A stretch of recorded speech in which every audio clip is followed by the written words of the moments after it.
Di balik kabut tebal perbukitan Nagaland, India Timur Laut, terdapat sebuah kisah tentang suku yang tak hanya memelihara tradisi, tapi juga menyimpan sejarah panjang tentang keberanian, keteguhan, dan transformasi zaman. Mereka adalah suku Konyak, para penjaga warisan, pemburu kepala masa lalu, dan simbol perubahan masa kini. Suku Konyak dikenal sebagai salah satu suku paling tangguh di antara suku-suku naga. Dahulu, mereka adalah para pejuang dan pemburu kepala, praktik yang menandai kehormatan dan keberanian seorang pria dalam komunitas. Bekas masa itu masih terlihat jelas hingga kini, pria tua Konyak dengan wajah bertato, gigi yang diasah runcing, dan kalung dari tulang, semua adalah lambang masa lalu yang penuh nyali. Namun Konyak bukan hanya soal darah dan perang. Mereka juga adalah pemahat, penenun, dan petani yang cerdas. Rumah-rumah panjang dari kayu, ukiran rumit pada dinding, dan nyanyian-nyanyian ritual dalam bahasa khas mereka menunjukkan bahwa suku Konyak adalah komunitas dengan kebudayaan yang dalam dan spiritual. Setiap tahun, Festival Aoling, perayaan musim semi dan kehidupan baru, menjadi panggung bagi dunia untuk menyaksikan kejayaan tradisi mereka. Dalam tarian perang, sorak kemenangan, dan aroma makanan khas yang membumbung di udara, Konyak menunjukkan bahwa walau mereka telah meninggalkan praktik perburuan kepala, jiwa pejuang mereka tetap menyala. Kini, suku Konyak berada di persimpangan jalan antara menjaga tradisi dan mengikuti arus modernisasi. Generasi muda mulai merantau, sekolah, bahkan memanfaatkan teknologi. Tapi mereka tidak melupakan siapa mereka.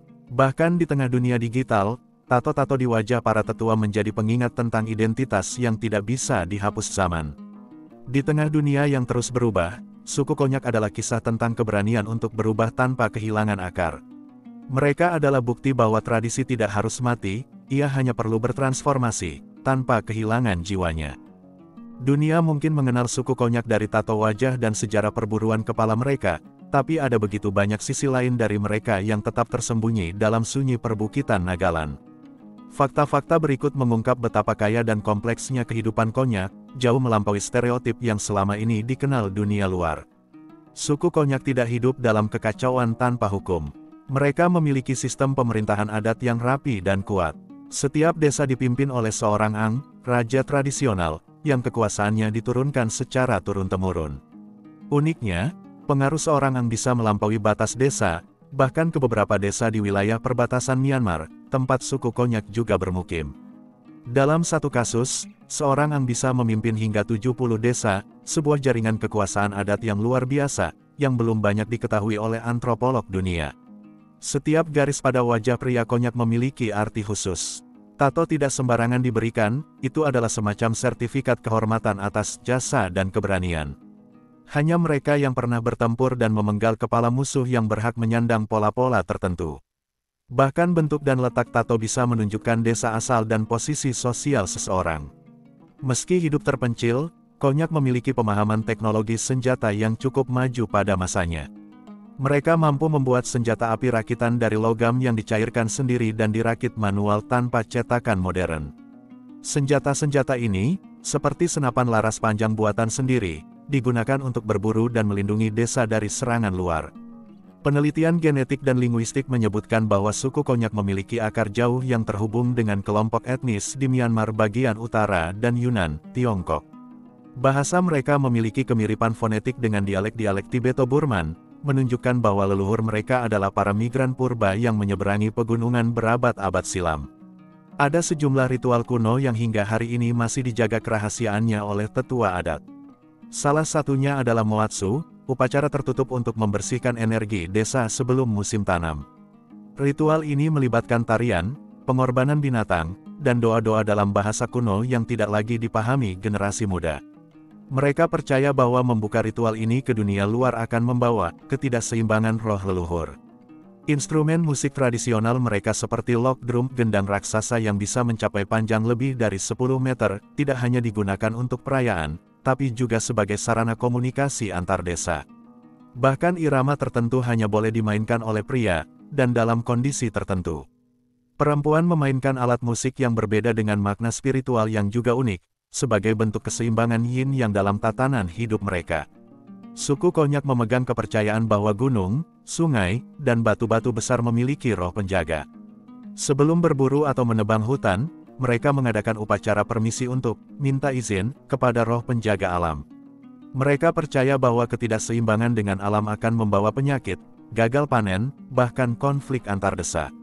Pada pertengahan abad ke-20, agama Kristen masuk ke wilayah Konyak dan diadopsi secara luas. Namun uniknya, konversi ini tidak menghapus seluruh kepercayaan lama. Banyak desa memadukan ajaran Kristen dengan praktik leluhur secara harmonis.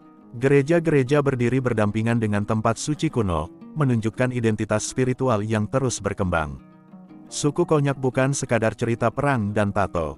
Mereka adalah peradaban yang hidup, perpaduan antara kekuatan leluhur, kecerdasan teknologi lokal, dan ketahanan budaya dalam menghadapi zaman. Dunia modern mungkin bergerak cepat, tapi di lembah-lembah Nagaland, detak waktu berjalan dengan cara yang berbeda. Di sanalah suku Konyak menjaga nyala api warisan yang tak bisa dipadamkan sejarah. Di dunia yang kian terhubung oleh teknologi dan kecepatan, kehidupan suku Konyak seolah berjalan di jalur yang berbeda. Waktu tidak mengejar mereka, mereka yang memaknai waktu. Di desa-desa yang menggantung di lereng bukit, kehidupan mengalir dalam ritme alami, diatur oleh musim, matahari, dan kearifan turun-temurun. Begitulah cara mereka hidup, begitulah cara mereka bertahan. Pertanian adalah jantung kehidupan suku Konyak. Mereka mempraktikkan sistem pertanian jump berpindah-pindah, sebuah teknik kuno yang memungkinkan tanah beristirahat dan pulih setelah beberapa tahun digunakan. Tanaman utama mereka adalah padi, jagung, ubi, dan berbagai jenis sayuran lokal. Setiap musim tanam diawali dengan upacara adat untuk memberkati benih dan memohon panen berlimpah. Lelaki membersihkan lahan dan membakar semak untuk membuka lahan baru, sementara perempuan, yang dikenal sangat tangguh, menanam, menyiangi, dan memanen. Makanan mereka sederhana tapi bernutrisi, nasi, sayur-sayuran, daging asap, dan kadang-kadang hasil buruan hutan. Rumah-rumah suku Konyak dibangun dari kayu, bambu, dan ilalang, semua bahan diambil dari alam sekitar. Rumah panjang, longhouse, seringkali menampung beberapa keluarga besar, dengan ruang terbuka untuk pertemuan dan ritual. Di pusat desa biasanya terdapat morung, bangunan khusus untuk para pemuda laki-laki. Morung bukan hanya tempat tidur, itu adalah sekolah kehidupan, tempat mereka belajar tentang perang, sejarah, ukiran, dan cara menjadi pria sejati menurut adat Konyak. Satu hal yang membuat suku Konyak tetap bertahan adalah solidaritas komunitas yang sangat kuat. Dalam budaya mereka, tidak ada kata sendirian. Semua bekerja bersama. Ketika satu rumah dibangun, seluruh desa ikut membantu. Ketika satu keluarga berkabung, seluruh desa berduka. Tidak ada sistem individualistik, hidup di sini adalah tentang kebersamaan. Mereka juga hidup dalam sistem barter. Hasil tani ditukar dengan kerajinan tangan, peralatan logam, atau daging dari pemburu. Uang mulai masuk ke ekonomi mereka, tapi masih sebatas pelengkap, bukan pusat kehidupan. Nagaland adalah wilayah yang lama terisolasi dan penuh ketegangan politik. Banyak desa Konyak bahkan baru terhubung dengan jalan dan listrik beberapa dekade terakhir. Namun di tengah keterasingan itu, mereka belajar bertahan dengan apa yang tersedia. Mereka membuat pakaian sendiri, senjata sendiri, bahkan musik sendiri. Selama puluhan tahun, mereka juga hidup dalam bayang-bayang konflik antara gerakan separatis dan pemerintah India. Beberapa desa harus belajar hidup netral, menyeimbangkan posisi di tengah situasi yang kompleks. Namun kekuatan budaya mereka membuat mereka tidak goyah, tetap teguh memegang akar sambil perlahan membuka diri terhadap perubahan. Kini, pendidikan menjadi jembatan menuju masa depan. Banyak anak muda Konyak mulai menempuh pendidikan tinggi di kota-kota besar seperti Kohima dan Dimapur. Mereka membawa pulang ilmu, teknologi, dan semangat baru. Namun mereka juga menghadapi dilema identitas, antara tetap menjadi bagian dari komunitas atau mengejar karir di luar desa. Para tetua adat berupaya menyeimbangkan perubahan ini. Mereka mendorong anak muda untuk tetap mempelajari bahasa, musik, dan sejarah Konyak, agar akar budaya tidak hilang meski cabangnya merantau kemana-mana. Kehidupan suku Konyak adalah kisah ketahanan, bukan hanya dari alam, tapi juga dari gempuran zaman.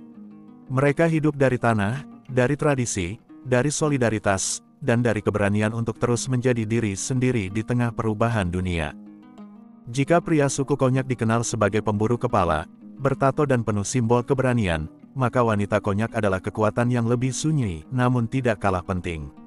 Mereka bukan hanya ibu, istri, atau pelengkap komunitas. Mereka adalah tulang punggung sejati dari kebudayaan dan kelangsungan hidup suku. Dalam diam dan kerja keras mereka, tersimpan kekuatan yang menghidupkan desa-desa di perbukitan Nagaland. Di tengah ritme hidup desa yang keras dan menuntut, perempuan Konyak bangun sebelum matahari menyingsing. Mereka memasak, menumbuk padi, menyiapkan makanan untuk keluarga, lalu ke ladang untuk bekerja dari pagi hingga sore. Mereka menggendong anak sambil mencangkul, menanam bibit sambil bernyanyi lagu-lagu rakyat, dan pulang membawa hasil bumi di atas kepala. Selain bertani, mereka juga adalah pengrajin ulung. Kain tenun tangan yang rumit, dengan motif khas yang diwariskan turun-temurun, dihasilkan oleh para wanita. Tenunan mereka bukan sekadar estetika, tapi adalah bahasa simbolik, warna dan motif menyampaikan status, identitas desa, dan bahkan sejarah keluarga. Secara tradisional, suku Konyak memang memberi dominasi sosial kepada laki-laki, terutama dalam hal kepemimpinan dan pengambilan keputusan. Namun, di balik struktur patriarkal itu, wanita Konyak memegang peranan tak tergantikan dalam menjaga nilai, adat, dan keberlangsungan komunitas. Mereka adalah pelindung bahasa lisan, cerita rakyat, dan ritual-ritual dapur yang tak pernah ditulis di buku manapun. Mereka mengajarkan anak-anak lagu-lagu rakyat dan filosofi hidup melalui dongeng malam hari. Tanpa mereka, warisan spiritual suku ini akan perlahan menghilang. Berbeda dengan pria, wanita Konyak memiliki tato dan perhiasan sebagai simbol kedewasaan dan status pernikahan, bukan peperangan. Tato mereka lebih halus, biasanya di lengan, punggung, atau dahi. Mereka juga mengenakan anting-anting besar dari logam atau kayu, serta kalung manik-manik warna-warni yang diyakini membawa keberuntungan. Setiap aksesori bukan hanya hiasan, melainkan bagian dari identitas dan perjalanan hidup mereka. Seorang gadis akan mengenakan jenis manik tertentu setelah menenun kain pertamanya, atau mendapatkan perhiasan emas ketika menikah sebagai bagian dari warisan keluarga. Wanita muda Konyak ini hidup di antara dua dunia. Mereka mulai mendapatkan akses pendidikan, membentuk organisasi perempuan, dan memperjuangkan peran yang lebih aktif dalam pembangunan komunitas. Beberapa menjadi guru, perawat, bahkan pemimpin komunitas. Namun mereka tetap menjaga akar budaya. Banyak dari mereka memilih untuk tetap mengenakan pakaian tradisional saat hari besar, mengajarkan menenun kepada anak-anak, dan aktif dalam festival budaya seperti Aoling. Disinilah terlihat keunikan wanita Konyak, mereka tidak membuang tradisi demi modernitas, tetapi merangkainya sebagai bagian dari identitas baru yang tangguh. Wanita suku Konyak adalah penjaga yang tak bersuara namun berdampak besar. Dalam bayang-bayang sejarah pria yang bertempur, ada tangan-tangan halus yang menjaga rumah, menyulam warisan, dan memastikan bahwa esok masih ada untuk generasi baru. Jauh sebelum agama-agama besar masuk dan menancapkan akar di tanah Nagaland, suku Konyak telah memiliki sistem spiritual yang sangat dalam, menyatu dengan alam, roh leluhur, dan siklus kehidupan. Bagi mereka, spiritualitas bukanlah sesuatu yang hanya berada di kuil atau tempat suci, tapi meresap ke dalam setiap aspek hidup, dari menanam padi, berburu di hutan, membangun rumah, hingga mendidik anak. Kehidupan spiritual Konyak berakar kuat pada keyakinan bahwa roh leluhur tidak pernah benar-benar pergi. Mereka hadir, melihat, membimbing, dan kadang-kadang menegur. Setiap keluarga memiliki altar kecil di rumah untuk menghormati roh nenek moyang, biasanya berupa batu suci, kalung pusaka, atau sisa abu upacara lama. Ritual penghormatan dilakukan dengan sangat hikmat, terutama menjelang musim tanam, saat kelahiran, kematian, dan sebelum perburuan besar. Makanan dan minuman disajikan untuk roh, disertai doa dalam bahasa kuno yang hanya dikuasai para tetua. Mereka percaya, jika roh leluhur dilupakan atau dilanggar, bencana bisa datang, dari gagal panen, sakit misterius, hingga konflik antar keluarga. Dalam pandangan spiritual Konyak, alam bukan benda mati. Gunung memiliki roh penjaga, pohon besar bisa menjadi tempat bersemayam jiwa tua. Sungai dan batu memiliki suara, dan hutan adalah rumah para anima, roh-roh bebas yang bisa membantu atau mencelakai manusia tergantung pada sikap kita terhadap mereka. Sebelum menebang pohon besar, para pria adat akan mengadakan upacara permisi, membawa sirih, daging, atau daun tertentu untuk menenangkan roh alam. Hanya setelah mendapatkan tanda, biasanya dari mimpi atau gerak-gerik burung, mereka akan mulai menebang. Spiritualitas seperti ini menciptakan keharmonisan mendalam antara manusia dan lingkungan. Mereka tidak menaklukkan alam, tetapi berdamai dengannya. Suku Konyak mempercayai bahwa mimpi adalah jendela ke dunia arwah. Tetua desa sering ditanyai makna dari mimpi-mimpi aneh atau berulang, karena dianggap sebagai pesan dari dunia tak terlihat. Bahkan suara burung, arah angin, atau gerakan asap dari dapur bisa ditafsirkan sebagai pertanda, baik atau buruk. Mereka juga mengenal praktik samanisme. Dukun atau orang bijak desa berperan sebagai penghubung antara dunia manusia dan roh.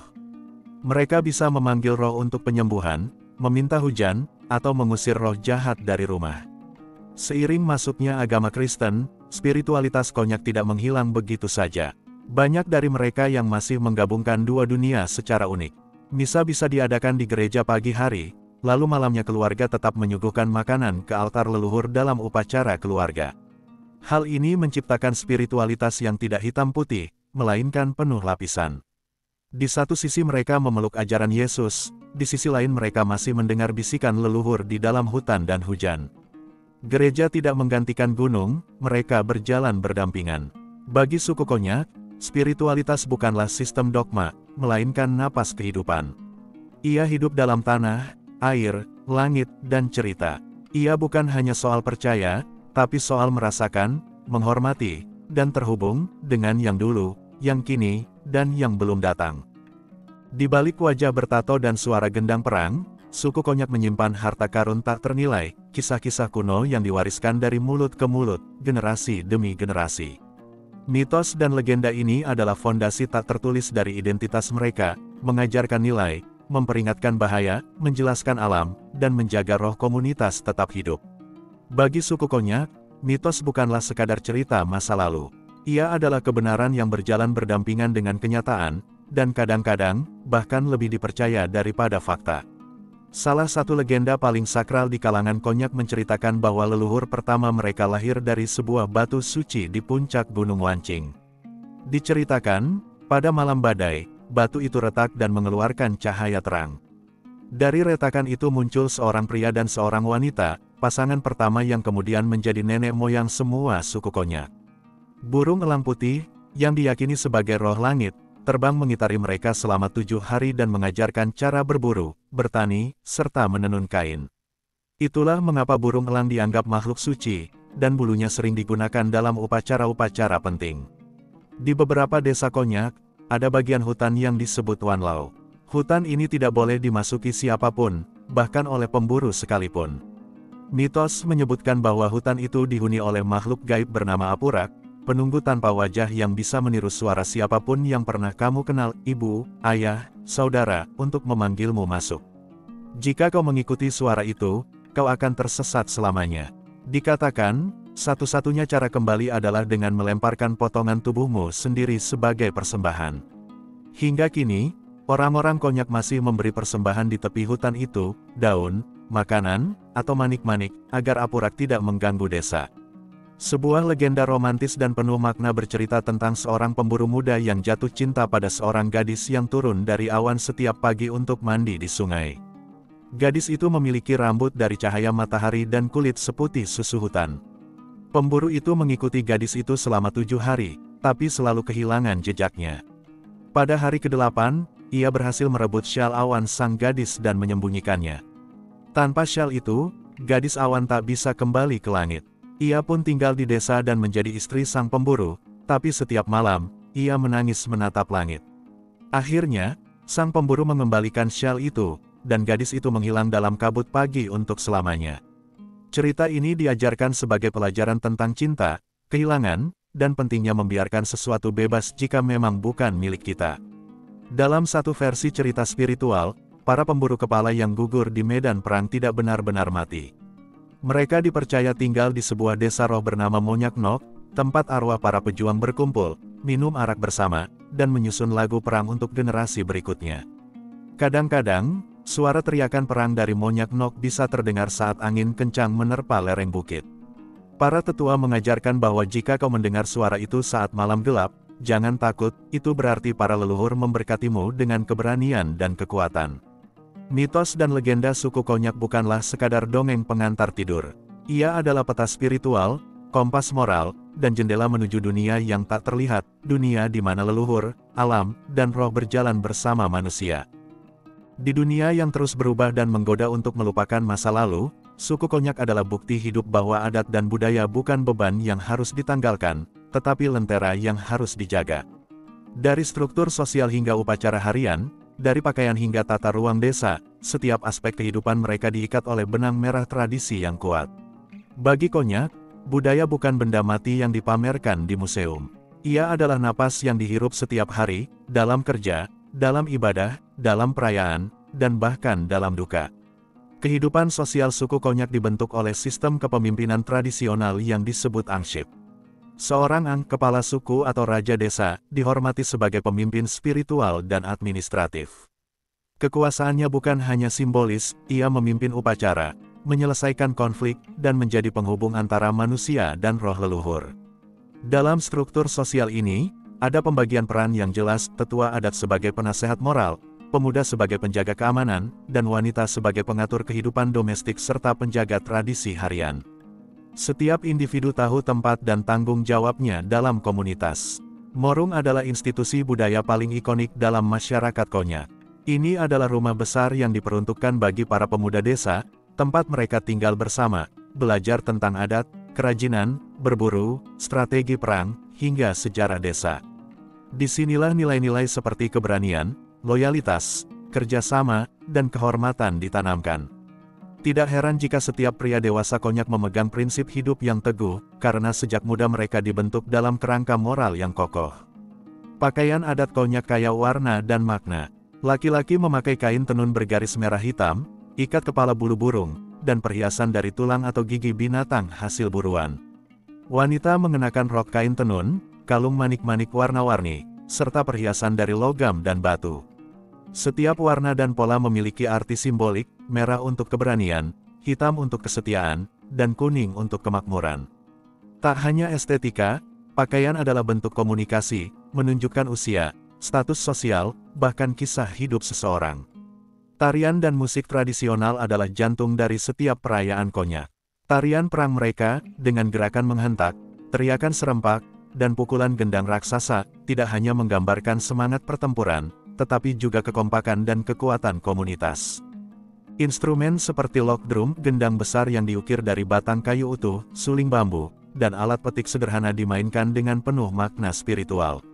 Irama tertentu hanya dimainkan dalam kondisi tertentu, lahiran, kematian, panen, atau pesta rakyat. Aoling Festival adalah perayaan budaya paling besar dan sakral bagi suku Konyak. Dirayakan setiap awal April sebagai penanda pergantian musim dan awal tanam, festival ini adalah momen ketika seluruh komunitas berkumpul, berpesta, mengenang leluhur, dan merayakan hidup. Selama festival, desa dihiasi dengan warna-warna cerah.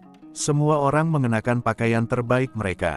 Tarian perang, nyanyian pujian, dan jamuan makan berlimpah menjadi bagian dari perayaan. Festival ini juga menjadi panggung untuk menegaskan identitas Konyak di mata dunia luar, bahwa mereka hidup, bangga, dan tidak akan dilupakan. Sistem hukum adat Konyak sangat dihormati. Konflik tidak dibawa ke pengadilan modern, tetapi diselesaikan melalui musyawarah desa yang dipimpin tetua adat. Sanksi bisa berupa kerja sosial, kompensasi ternak, atau upacara pemulihan spiritual. Kehidupan harian diatur dengan nilai-nilai adat, saling menghormati, tidak merusak alam, tidak mencuri, dan menjunjung tinggi nama baik keluarga. Meski terlihat sederhana, ini adalah fondasi kuat yang membuat komunitas tetap harmonis tanpa ketergantungan pada sistem luar. Budaya, adat, dan tradisi suku Konyak adalah warisan hidup yang tidak lekang oleh zaman. Di dunia yang terus berubah, mereka memilih untuk bertahan, tidak dengan menolak kemajuan, tetapi dengan menjaga siapa diri mereka sesungguhnya. Dalam setiap tarian, tenunan, dan upacara, mereka menyatakan satu hal, kami adalah Konyak, dan ini adalah dunia kami. Di balik tebing terjal dan hutan lebat wilayah timur Laut India, tersembunyi kisah panjang tentang perjalanan sebuah suku yang penuh keteguhan, keberanian, dan adaptasi, suku Konyak. Asal-usul mereka bukan hanya tentang tempat dan waktu, tetapi tentang migrasi purba, pertempuran demi wilayah hidup, dan kelahiran budaya yang kuat di tengah isolasi geografis. Mengungkap sejarah suku Konyak seperti menggali lapisan bumi yang pekat, penuh teka-teki, tapi menyala dengan roh nenek moyang yang tak pernah padam.